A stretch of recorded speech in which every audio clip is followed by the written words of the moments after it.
આજે એક બીજું હું જાદુ લઈને આવી છું અને આ જાદુ માત્ર 10 જ કાર્ડનું છે.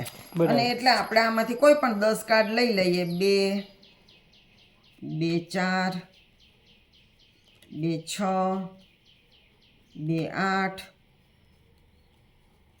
અને 2 10. બરાબર. બાકીના કાર્ડની કંઈ જરૂર નથી, 10 જ કાર્ડ આપણે જોઈએ છે. તો આમાંથી તમારે કોઈ એક કાર્ડનો ક્રમ અને કાર્ડ બધું જ તમારે યાદ રાખવાનું. અને ક્રમ ક્યાંથી તમારે જોવાનો એ હું તમને કહું. જો અહીંથી આ એક, હા સમજાઈ ગયું. 1 2 3 4 5 6 7 8 9 ને 10. તો હા આ બાજુથી તમારે હા, તમારી ક્રમ જોવાનો. જમણી ને મારી ડાબી. હા, મારી જમણી ને તમારી ડાબી. હા બરાબર છે.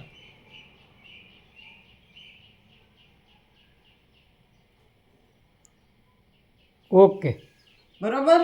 હા ક્રમ પણ યાદ રાખજો અને પત્તું પણ યાદ રાખજો. ભલે ભલે. ને હું જ્યારે ક્રમ પૂછું ત્યારે મને ક્રમ કહેજો અને જ્યારે હું પત્તું પૂછું હા. ત્યારે મને પત્તું પણ કહેજો. ભલે. બરોબર.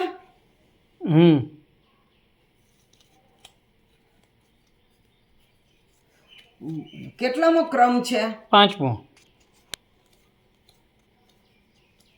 પાંચમો ક્રમ, એમ ને?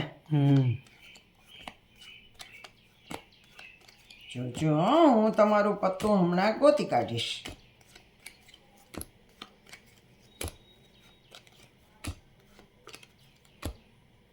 કયું હતું પત્તું? એ તમે બત કહો એટલે પછી હું કહી હું જાય. કહું? હા એ હતું કે નહીં કહી દઈશ. ફૂલીનો નવો હતો. હા ફૂલડીનો નવો. એવું પડે હો ભાઈ, ફરી વાર કરવું પડશે આ તો. જો ફરી વખત કરીએ. આને હું ટીપી લઉં.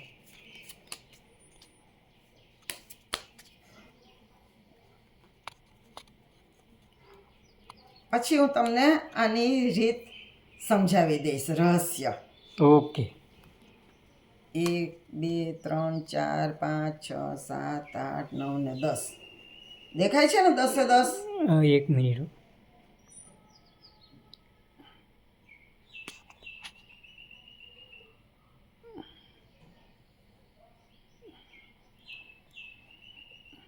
હા ભલે હાલો.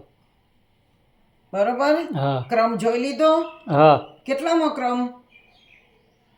બીજો.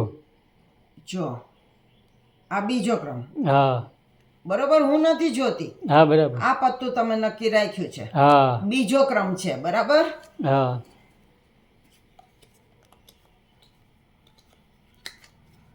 બીજો ક્રમ, પહેલો અને બીજો ક્રમ. ચાલો જો હું કહી દઈશ હમણાં તમારું પત્તું કયું એ.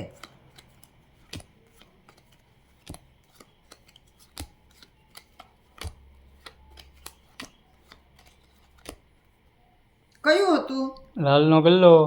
આ હતું લાલો ગલ્લો. હા ઈ જ છે. હા. ચાલો હવે તમને હું આનું રહસ્ય કહું. હા કયો કયો. કોઈ પણ 10 પત્તા લેવાના. 52 પત્તામાંથી ગમે તે 10 પત્તા તમારે લેવાના અને એ 10 પત્તાને આવી રીતે આમ ગોઠવવાના. આમ 10. હા બરાબર. જો બરોબર. 10 એ 10 પત્તા તમને બરાબર દેખાય એવી રીતે તમારી તરફ હું રાખું છું. 1 2 3 4 5 6 7 8 9 ને 10. હવે આમાં તમારે કોઈ પણ એક પત્તું યાદ રાખવાનું છે અને એનો ક્રમ યાદ રાખવાનો છે. ધારો કે આ પહેલું, બીજું, ત્રીજું, ચોથું તમે યાદ રાખ્યું. ચોથો ક્રમ કયું છે હું પણ અત્યારે જોઈ લઉં. જો આ ચોથું ચોકટનો ગુલામ છે. બરોબર. ચોથા ક્રમે છે એ. બરાબર છે. હવે તમારે ક્રમ પણ યાદ રાખવાનો. ચોથો ક્રમ ચોકટનો ગુલામ. હવે બધા પત્તા હું ભેળા કરી દઉં છું. હવે 5 પત્તા તમારે નીચે લઈ જવાના. બરાબર. 1 2 3 4 ને 5 પત્તા નીચે લઈ જવાના દર વખતે. અને હવે તમારો જે ક્રમ હોય એટલા પત્તા નીચે લઈ જવાના. બરાબર. તો ચોથો ક્રમ છે તો 4 પત્તા નીચે આપણે લઈએ. 1 2 3 અને 4. બરાબર. ચોથો ક્રમ છે એટલે 4 પત્તા નીચે લેવાના. હવે એક પત્તું નીચે, એક જમીન ઉપર.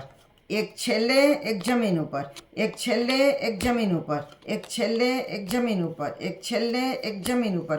આમ એક પત્તું બાકી રહે ત્યાં સુધી આમ કરવાનું. બરાબર છે. અને જે એક પત્તું બાકી રહે એ તમે નક્કી કરેલું જોયેલું ચોકટનો ગુલામ હોય. હા ઈ જ છે, સાચું. સમજાઈ ગયું? સમજાઈ ગયું હવે. તો આવી રીતે તમે પણ જાદુ કરશો તો તમારે પણ થશે. માત્ર 10 પત્તાનું નાનકડું એવું જાદુ છે હા. અને એકદમ સહેલું છે. સહેલું. ક્રમ યાદ રાખવાનો અને પત્તું યાદ રાખવાનું. હા બરાબર છે. તો તમે પણ આ જાદુ કરજો. કેવું લાગ્યું એ મને જણાવજો. સબસ્ક્રાઈબ કરજો, લાઈક કરજો, શેર કરજો. નવા જાદુ સાથે ફરી મળશું. આવજો.